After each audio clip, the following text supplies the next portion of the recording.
चीन सीमा पर फिलहाल जो हो रहा है वो हम सब लोगों को थोड़ा बहुत पता है, और ये आज का घटनाक्रम नहीं है।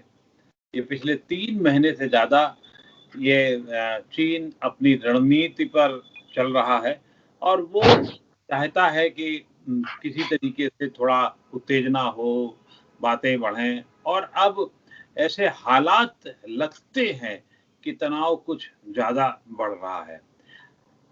इन सब बातों पर समझने के लिए मुझे लगता है कि लेफ्टिनेंट जनरल गुरमीत सिंह से अच्छा कोई हो नहीं सकता, क्योंकि उन्होंने खुद लगभग अपने कैरियर के 25 साल सीमा पर या उसके चीन से संबंधों को लेकर के समझा है, जाना है, देखा है और उनके साथ बिताया है। तो वो उनकी मनोविज्ञान को समझते हैं, उनकी रणनीतिक कौशल को समझते हैं, और अपने काउंटर्स को वो समझाने की क्षमता रख सकते हैं।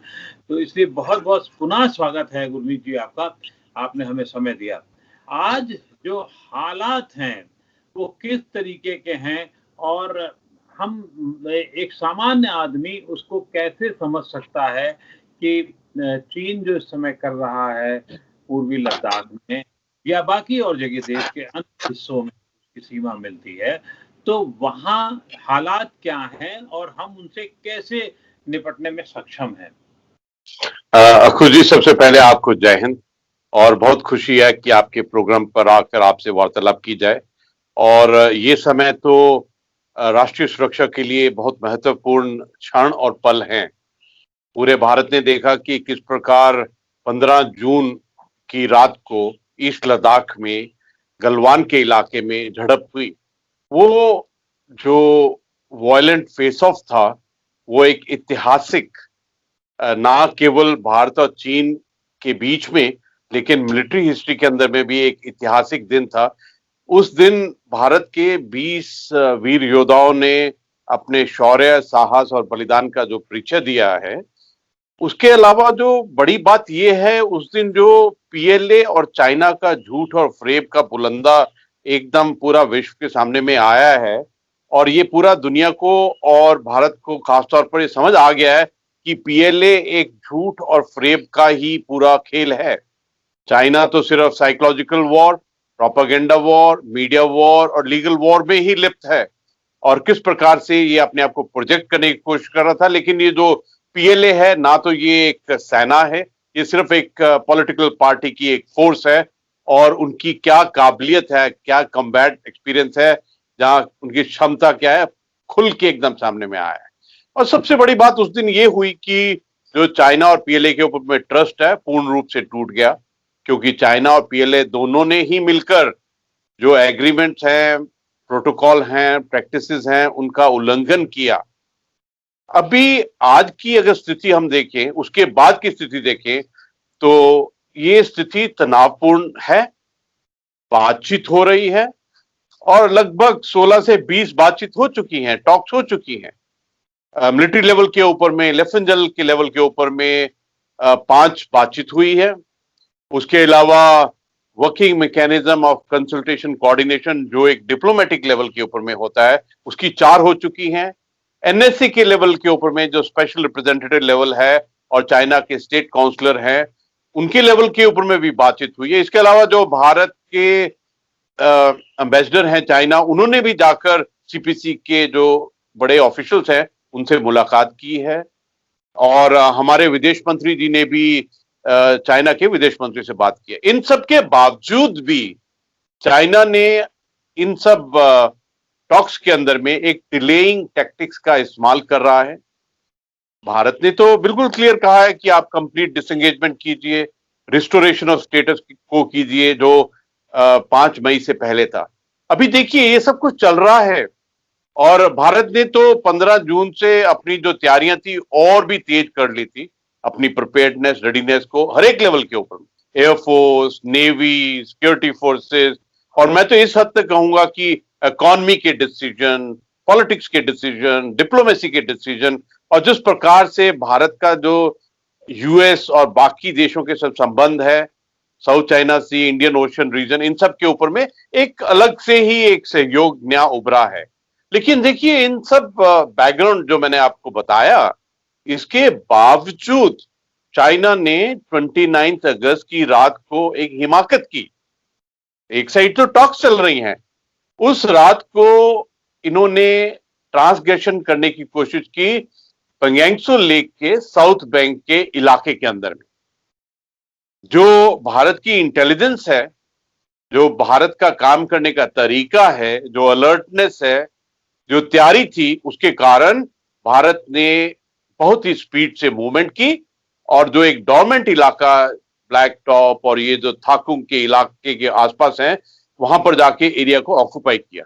देखिए ये माउंटेन के इलाके के अंदर में ये जो हाइट्स होती हैं, पास होती हैं, ये जो डोमिनेटिंग एरिया होते हैं, इनकी एक स्ट्रेटेजिक सामरिक महत्वता होती है, क्योंकि अगर आपके पास में ये इलाका है तो आसपास के इलाके में आप डोमिनेट अच्छा से कर सकते हैं।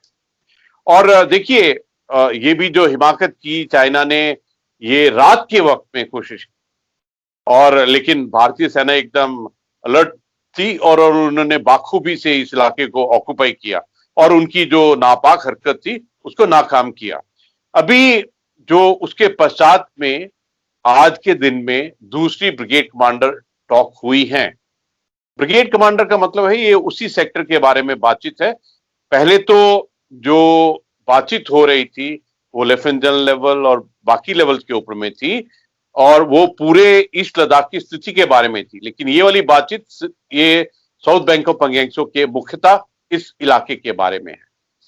एक तरफ तो चीन ने अपना रिएक्शन दिया है, उनका जो वेस्टर्न थिएटर कमांड है, ग्लोबल टाइम है, मिनिस्ट्री ऑफ फॉरेन अफेयर है, उन्होंने तो जो उनकी आदत है झूठ की और प्रोपेगेंडा की, उसके तहत ये कहा है कि ये भारत ने उल्लंघन किया है, ये भारत ने प्रवोक किया है। लेकिन पूरा विश्व जानता है कोविड 2019 के बाद में कि झूठ कौन बोलता है, प्रॉक्सी का काम कौन करता है, और चाइना की क्रेडिबिलिटी तो पूरे विश्व में एकदम खत्म हो गई है।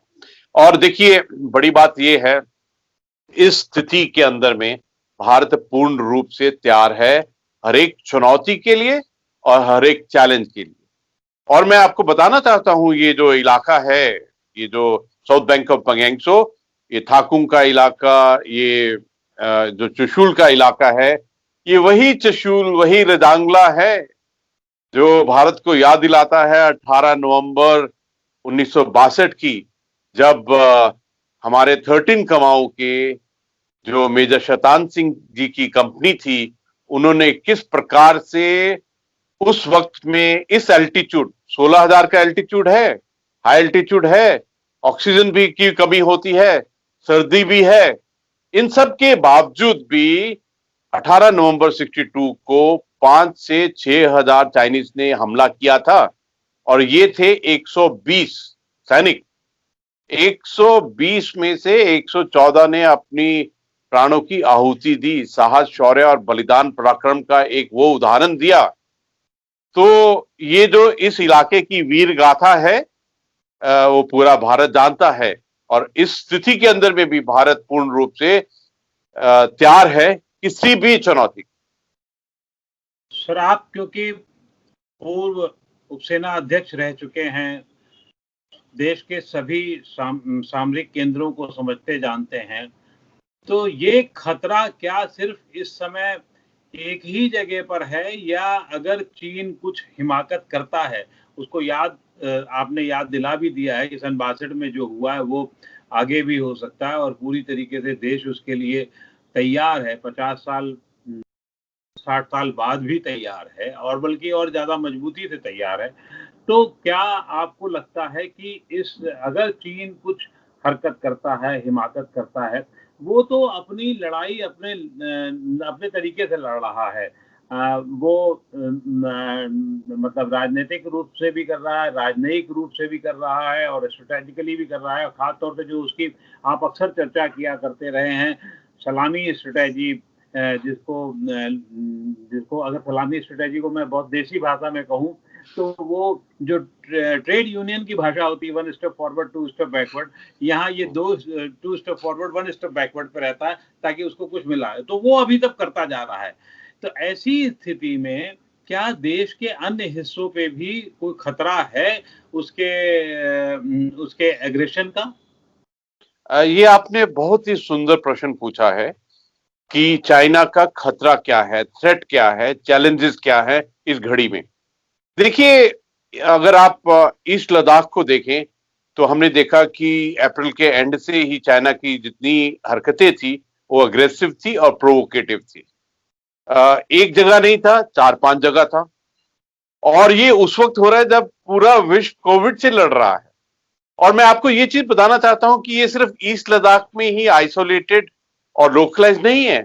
उसी वक्त इसने सिक्किम के अंदर में नकुला में और अपना प्रॉक्सी जो इसका तरीका है, जो प्रॉक्सी वॉर करता है और जिस प्रकार से इसने गठबंधन किया है पाकिस्तान और नेपाल के साथ में, तो ये उस वक्त के अंदर में भी ऐसे ही एक मैं बोलूंगा इंस्टिगेशन की कोशिश करता रहा है, नेपाल को प्रेशर डालने की कि वो नया मैप इशू करें। पाकिस्तान में पीओके गिलगित बाल्टिस्तान में एक डायमर भाषा एक डैम है, उसका कॉन्ट्रैक्ट साइन किया है। इसके अलावा मैं तो ऐसे कहूंगा कि पूर्ण रूप से जितना भी हमारे इंडिया और चाइना का बॉर्डर इलाका है उसमें जो चाइना की हरकतें हैं बड़ी हैं। इसने कई जगह में अपना जो मिसाइल का भी अपग्रेडेशन किया है। जैसे आप देख लीजिए जो मानसरोवर का जगह है, जो हमारे लिए तो ये पवित्र और आस्था का बात है, मानसरोवर और कैलाश मानसरोवर का इलाका, उसके अंदर में भी इसने अपने मिलिट्री हरकत की है, मिसाइल की अपग्रेडेशन की है, रोड्स की उसमें इंप्रूवमेंट की है। इसके अलावा जो दोकलम का इलाका है, नाखुला का इलाका है और जो उसके एयरफील्ड है इस इलाका में, चाहे वो खोटान में उसका एयरफील्ड है, उसका अपग्रेडेशन किया है। इस इलाके में J-20 जो लड़ाकू विमान हैं इनके जनरेशन 5 जो कहता है वो भी लेके आया है। इसकी हर एक रूप में हरकत बड़ी है। और देखिए, इसलिए जरूरी है कि हमको ना केवल ईस्ट लद्दाख लेकिन पूर्ण जो इंडिया चाइना बॉर्डर है इसके ऊपर में अलर्ट और प्रिपेयर रहने की जरूरत है। और भारत ने तो अपना जो इंटेलिजेंस का लेवल है, जो चाइना के ऊपर में एक पैनी नजर है, और मैं तो आपको एक इससे भी एक स्तर अगर ऊपर जाएं तो अगर आप देखें कि चाइना के जितने फ्रंट हैं वो सारे फ्रंट के ऊपर में एक चीज कॉमन है, चाइना की अग्रेसिवनेस और प्रोवोकेटिवनेस। आप देखिए, ये तो मिलिट्री की बात कर रहा हूं, इसके अलावा जो डिप्लोमेटिक इलाका है, जैसे जो डिप्लोमेट होते हैं वो भी एक वॉल्फ वॉरियर बन गए हैं, वो भी एक झगड़ालू तरीके से अपना काम करने लगे। डिप्लोमेसी में कोई झगड़ालू काम करता है क्या? ऐसा लगता है कि जो चाइना का संतुलन है, जो उसकी इंटरनल सिक्योरिटी और इंटरनल स्टेबिलिटी है, बौखला गया है और हर एक फ्रंट के ऊपर में उसी तरह कर रहा है। अगर आप इसकी इनकी हरकतों को ईस्ट चाइना सी के साथ में देखें, इनकी हरकतों को साउथ चाइना सी में देखें, इनकी हरकतें जो ताइवान के साथ हैं उनको देखें, जहां इंडियन ओशन रीजन के अंदर में जो करने की कोशिश करता है, हर एक में आप उसकी अग्रेसिवनेस और प्रोवोकेटिवनेस को देखेंगे। ये जो चाइना की हरकत है चारों तरफ इस प्रकार है। तो आपने बिल्कुल ठीक कहा। देखिए, प्रधानमंत्री जी ने कितने सुंदर तरीके से 3 जुलाई को कहा, फिर 15 अगस्त को कहा, ये जो और इतने बिना नाम लिए कहा कि जो विस्तारवाद है वो चाइना ही करता है और ये अपना विस्तारवाद की इसकी जो गति है, विस्तारवाद की इसकी जो हरकतें हैं, वो इस इलाके में इस समय पे इजाफा ही हुआ है। और देखिए, आपने जो बात की इस्लामी स्लाइसिंग की, ये जो चाइना विस्तारवाद करता है, आप अगर इसी इलाके को आप बहुत बारीकी से देखें, ईस्ट लद्दाख को, तो तिब्बत के अंदर में ये 1950 से ही अनेक्सेशन करता रहा है और 50 के युग के पहले वाले सालों के अंदर में ये एक्साइ चिन्ह में आया और उसी वक्त में इसने एडवर्स पोजीशन शुरू कर दिया था इस इलाके के अंदर में। और 62 के बाद में, लड़ाई के बाद में, ये इस इलाके से पीछे नहीं गया जिस प्रकार जो ईस्टर्न थिएटर में गया था। और ये जो आपने बात कही इसकी जो डिलेइंग टैक्टिक्स है, चाइना ये जितनी भी नेगोशिएशन होती हैं, बातचीत होती हैं, इसमें एक ऐसा इलॉजिकल, अनरीजनेबल पक्ष रखने की कोशिश करता है। जो 5वीं मीटिंग हुई थी मिलिट्री लेवल के लीडर्स के ऊपर में, तो जब बात आई पंगेंगसो की और बात आई फिंगर एरिया की, तो उसने कहा कि म्यूचुअल और इक्वल डिसएंगेजमेंट होना चाहिए। और भारत ने तो स्पष्ट रूप से कहा था, देखिए हमको कंप्लीट डिसएंगेजमेंट चाहिए, हमको कंप्लीट रिस्टोरेशन चाहिए उस स्टेटस को का जो 5 मई से पहले था। और फिर भी ये डिले करता है, विघ्न डालता है। और अभी तो 15 जून और 29 अगस्त के बाद में चाइना पे विश्वास नहीं कर सकते हैं, इसलिए ये अनिवार्य है पूरे राष्ट्र को, पूरे भारतीय सेना को कि हम हर रूप पे अपनी तैयारी, अपना प्रिपरेशन और किसी भी चैलेंज के लिए, किसी भी कॉन्टिजेंसी के लिए एकदम तैयार रहना। और भारत इस स्थिति के अंदर में भारत की जो काबिलियत है, कैपेसिटी है, स्किल है, मिलिट्री के पॉइंट ऑफ व्यू से बहुत अच्छी है। हमारा जो एक्सपीरियंस है mountain warfare, altitude warfare, winter warfare, उसमें बहुत ही अच्छा है। अगर कंपेयर करें तो चाइना का तो बिल्कुल भी कम्बैट एक्सपीरियंस नहीं है। और बड़ी बात यह है कि देखिए हमारे जो लीडरशिप ने अपना कमाल दिखाया है हार्ड डिसीजन में, रेजोल्यूट एक्शन लेने के लिए और नेशनल विल को आगे करने के लिए, वो बिल्कुल ही काबिले तारीफ है। कितना बेटुक, बेबाक और स्पष्ट तरीके से मैप इशू किया है सर्वे ऑफ इंडिया का लद्दाख के बारे में, जिसमें एक्साइज चीन को अपना इलाका बताया है और पार्लियामेंट में 6 अगस्त 2019 को बिल्कुल एकदम क्लियरली कहा है कि इस इलाके को वापस लिया जाएगा एक किसी ना किसी समय पर। सर एक चीज है, चीन जिस तरीके के डिले टैक्टिक्स अपना रहा है, जिसका वो माहिर माना जाता है, लेकिन यहाँ अन्य रक्षा विशेषज्ञ भी मानते हैं कि ये अब उसकी फेल्योर होती चली जा रही है, क्योंकि भारत ने जिस तरीके से काउंटर किया है डिलेइंग टैक्टिक्स का, जैसे कोविड में अपनी तैयारी बढ़ा ली उस दौर में, उसी तरीके से यहाँ रक्षा के लेवल पे भी, डिफेंस के लेवल पे भी उसने बहुत सारी तैयारी कर ली और अब वो चीन को महंगा पड़ रहा है। इस पर आपको क्या कहना है? डिलेइंग टैक्टिक्स उसकी उल्टी पड़ रही है उसको। अखुल जी, आपने बिल्कुल ठीक कहा। जो चाइना की डिलेइंग टैक्टिक्स है, मैं तो बोलूंगा सिर्फ डिलेइंग टैक्टिक्स नहीं, डिले के दौरान media war, psychological war, propaganda war और झूठ और फरेब का जो जाल है, इसके अलावा अपने प्रॉक्सीज जो उसके पाकिस्तान और नेपाल में जो कोशिश कर रहा है, उसका भी स्तर बढ़ा दिया है। इसके अलावा जो भी चाइना का ये एक वॉरफेयर टेक्निक रहा है कि वो इनडायरेक्ट तरीके से काम करना चाहता है, इसलिए इनडायरेक्ट तरीके से आपने देखा होगा जो एंटी इंडिया फोर्सेस हैं, जो चाइना लॉबी है, उसको भी चाइना अपने गलत तरीकों से इस्तेमाल करने की कोशिश करता है।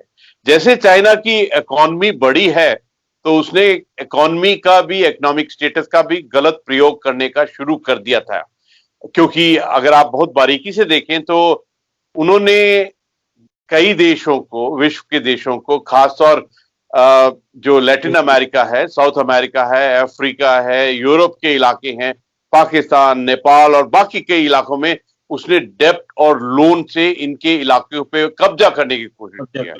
एक पाकिस्तान तो एक ऐसा उदाहरण है जिसको कि उसने लोन, डेब्ट, चाइना पाकिस्तान इकोनॉमिक कॉरिडोर के झूठ के अंदर में एकदम पूर्ण रूप से बर्बाद कर दिया है, उसको खरीद लिया है कि उसकी अपनी जो सोच समझ है वो बिल्कुल खत्म हो गई है, वो तो बिल्कुल एक क्लाइंट स्टेट की तरह हो गया है। तो ये सब कोशिशें चाइना इनडायरेक्ट वॉर और प्रॉक्सी वॉर और जो उसके 3W हैं, 3W मतलब 3 war technique, media war, psychological war और लीगल वॉर, इन सब से कोशिश करता है कि डिले करता रहे ताकि दूसरा वाला आदमी उसको डिले टैक्टिक्स से उसके और उसके दिमाग के ऊपर में अटैक करता रहे। इसलिए बहुत जरूरी है हम सब के लिए कि हम तो सत्य की लड़ाई लड़ेंगे, हम तो जस्टिफिकेशन की लड़ाई लड़ेंगे, हम तो अपने असूलों की लड़ाई लड़ेंगे। देखिए बहुत सुंदर बात है कि अभी आप कंपैरिजन कीजिए, 15 जून को जो शहीद हुए थे उनका पार्थिव शरीर, उन वीर योद्धाओं का, उनके परिवार उनके गांव में गया, उनका अंतिम संस्कार किया, उनको नमन किया और पूरे भारत ने इकट्ठा होकर उनको वो इज्जत दी जो सुप्रीम सेक्रीफाइस की होती है। और दूसरी तरफ चाइना, उसने तो मुंह से बोला भी नहीं है, उसने तो सिर्फ एक चीज बोली थी कि उनका जो कमांडिंग ऑफिसर है वो मरा है। उसके बाद में देखिए अभी अक्कू जी, ये जो अभी उन्हीं की चाल उन पर भारी पड़ रही है कि उन्हीं का जो मीडिया है, जो सोशल मीडिया है, वाइबो वाला जो साइट है, उसके अंदर में जो ट्वीट आए हैं, पहले एक जवान की कब्र के बारे में पता लगा, उसमें पूरी डिटेल लिखी हुई थी। उसके बाद 36 का पता लगा, उसके बाद 106 कब्र का दिखाई दिया। हमारा लीडरशिप बिल्कुल फ्रंट लाइन पर गए हैं। हमारे प्रधानमंत्री जी ले गए 11,000 फीट में, हमारे रक्षा मंत्री जी 13,000 फीट में गए 17 जुलाई को, और उनका तो कोई भी नहीं आया है। हमारी तो जो हमारे प्रधानमंत्री ने जाकर अपने जवानों का हौसला बढ़ाया, उनकी पीठ थपथपाई, जो इंजर्ड थे उनके कंधों पर हाथ रखा, जिन्होंने अपने वीर गति प्राप्त की थी उनको मेमोरियल में जाकर उनको नमन किया, और उनकी तरफ देख लीजिए। तो इसीलिए तो उनके देश के अंदर में अभी जो ट्वीट आ रहे हैं वो इस प्रकार हैं, वो कह रहे हैं कि China has lost the war. आपको यकीन नहीं होगा अक्कू जी कि उनकी ट्वीट में वो बिहार रेजिमेंट को अप्रिशिएट कर रहे हैं, उन वीर योद्धाओं को अप्रिशिएट कर रहे हैं। तो ये तो स्थिति एकदम उन पर उल्टी पड़ गई। आपने जो बोला था ना कि ये तो बिल्कुल उनकी बात बिल्कुल उनके ऊपर में ही भारी हो गई। ये बात सही है, और शायद उसी का नतीजा है कि आज जहां फिंगर 4 की बात हुआ करती थी, फिंगर 4 पे भारतीय सेना आ गई है, बल्कि आज की खबर तो ये है कि फिंगर 5 पर भी उसका कब्जा है एक तरीके से, और उसके अलावा ब्लैक टॉप और बहुत जो स्ट्रेटेजिक पॉइंट है वहां पर हमारा कब्जा है, जो बहुत महत्वपूर्ण स्थितियां बताता है, दर्शाता है। लेकिन एक सवाल तो है कि क्या अगर कोई तनाव होता है या और बढ़ता है तो क्या क्योंकि चीन की इस समय विश्व के बड़े देशों से, बड़े कई देशों से, उसके बॉर्डर स्टेट जो हैं उसको 14 जो देश हैं उनके अलावा भी कई बड़े देशों से उसकी नई निभ रही है, तो क्या वो हमारे साथ आएंगे, हमारे साथ स्ट्रेटेजिकली सपोर्ट करेंगे? आपको क्या लगता है इस मामले में? देखिए, पहली बात तो ये है कि कोविड 2019 के बाद में पूरा ही विश्व चाइना के अगेंस्ट में हो गया है। अगर चाइना के अगेंस्ट में हो गया तो इसका मतलब कि वो भारत के सपोर्ट पे है एथिकली।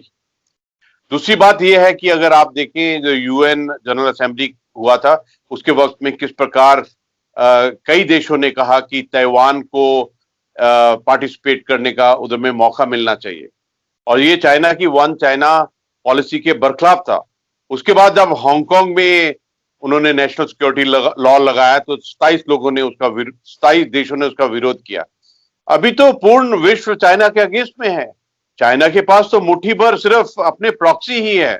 और आपने जो जिक्र किया 14 देश जिनके साथ में इनका लैंड बॉर्डर है, उनके साथ में 12 के साथ में इसने पहले सॉल्व किया था, लेकिन अभी भी पूर्ण रूप से सॉल्व नहीं है। उसने अभी भी जो ताजिकिस्तान है उसके ऊपर में प्रेशर डाल रहा है कि जो पमीर नॉट के इलाके में उसको और भी जमीन चाहिए। जो भूख है ना विस्तारवाद की, वो अभी भी नहीं हुई है। और देखिए जो 8 मैरीटाइम देश हैं जहां पर साउथ चाइना सी की बात है, वहां पर वो 9 डॉटेड लाइन से अपना मैरीटाइम टेरिटोरियल इंटीग्रिटी के बारे में बता रहा है। और एक जो यूनाइटेड नेशन और पूरे भारत का जो एक है फ्रीडम ऑफ नेविगेशन, उसके बरखिलाफ जो कार्रवाई करता है साउथ चाइना सी के अंदर में, तो पूरा विश्व उसके अगेंस्ट में है। और आपने जो बात किया विश्व खड़े होने की, अभी आप देखिए कि किस प्रकार यूएस और इंडिया के जो संबंध हैं, बायलैटरल संबंध किस प्रकार बढ़ रहे हैं, किस प्रकार से स्टेटमेंट है यूएस के प्रेसिडेंट की, उनके सेक्रेटरी ऑफ स्टेट की। लोग तो कहते हैं हो सकता है इलेक्शन के कारण है, लेकिन जो दूसरे जो कैंडिडेट हैं प्रेसिडेंट के लिए भी, वो भी वही भाषा, वही कंटेंट बोल रहे हैं। इसके अलावा इंडिया, ऑस्ट्रेलिया, जापान और यूएस जो क्वाड, जो इंडियन ओशन और साउथ चाइना सी के अंदर में जो हरकतों वाली जो एक्टिविटीज है इनको भी अब देखें तो पूरा विश्व भारत के साथ में। लेकिन मैं एक चीज मैं कहना चाहता हूं, देखिए भारत का जो कोर स्ट्रेटेजिक इंटरेस्ट है, जो भारत का स्ट्रेटेजिक ऑटोनॉमी है, जो भारत का युद्ध है, वो हमको अपने आप से करना पड़ेगा और उसके लिए हम सक्षम हैं।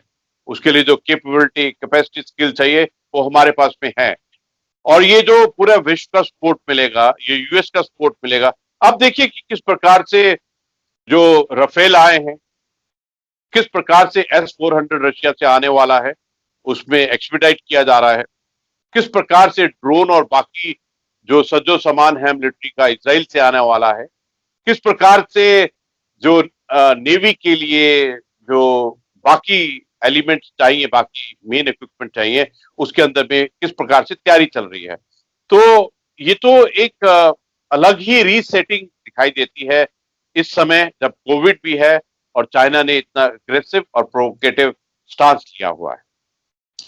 चीन अपने आप को बहुत वनरेबल स्थितियों में रहा है उसको लेकर के, लेकिन आप इसको अक्सर कहते हैं कि चीन बड़ा खोखला सा है, ना ही उसके पास लड़ने का अनुभव है, ना ही पॉलिटिकल जो उसकी, क्योंकि चीन की पीएलए जो है और सेना लगभग आप एक ही मानते हैं उस तरीके के, और भी बहुत सारी चीजें ऐसी हैं। तो क्या उसका बुरा प्रभाव चीन पे पड़ रहा है जिसका हमें बहुत बड़ा फायदा मिल सकता है?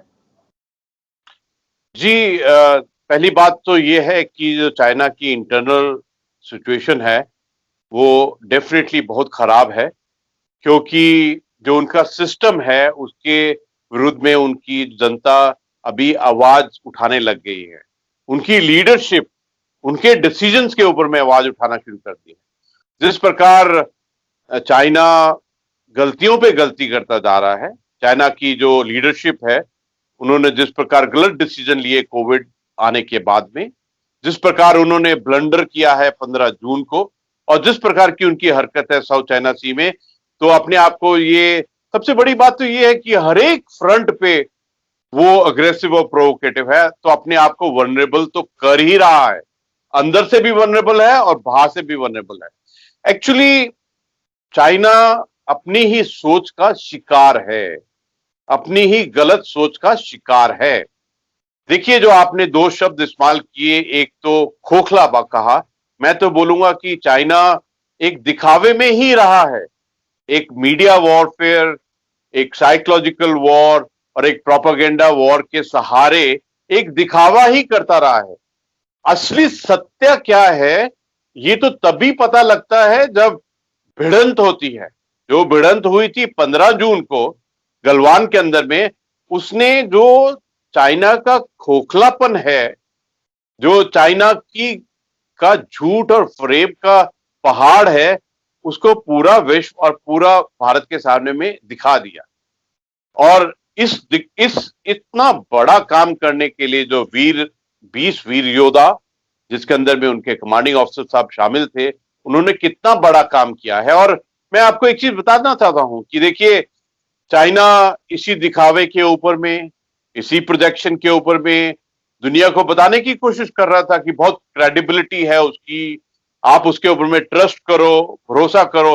लेकिन ये पूरा तो भरोसा टूट गया। अभी इस भरोसे को बनाते बनाते न जाने कितने समय लगेगा। देखिए भारत तो सदा ही एग्रीमेंट्स का सम्मान करता रहा है। पिछले 45 ईयर से लास्ट जो एलएसी के ऊपर में झड़प हुई थी, जिसमें मौत हुई थी, वो था 1975। आप देख लीजिए उसके कितने सालों के बाद में ये झड़प हुई है, क्योंकि भारत ने एग्रीमेंट्स का सम्मान किया, भारत ने उनका ट्रस्ट किया। लेकिन ये दोनों चीजें अभी टूट चुकी हैं। और मैं तो ऐसे कहूंगा कि चाइना ने अपने ही हरकतों के कारण अपनी ये स्थिति बना ली है, जिसके कारण उसके ऊपर में इंटरनल चैलेंजेस भी हैं और एक्सटर्नल चैलेंजेस भी हैं। और गलतियों पे गलती, झूठ पे झूठ, गलतियों पे गलतियां और ब्लंडर पे ब्लंडर करता जा रहा है। निश्चित रूप से हम ये मान रहे हैं कि हमारा जवानों का और देश का भी, मैं तो पूरे देश का मान रहा हूँ, जोश हाई है। और यही कामना करते हैं कि ये जोश पूरा हाई रहे और अगर किसी ऐसी स्थितियाँ आती हैं युद्ध के लिए, तो हम लोग पूरी तरीके से तैयार हों। बहुत-बहुत आभार आपका कि आपने इतना हमें समय दिया और बहुत ऐसी बातें बताई जिससे हमारा सीना 56 इंच का हो जाता है। बहुत-बहुत थैंक यू सर। धन्यवाद। जय हिंद जी।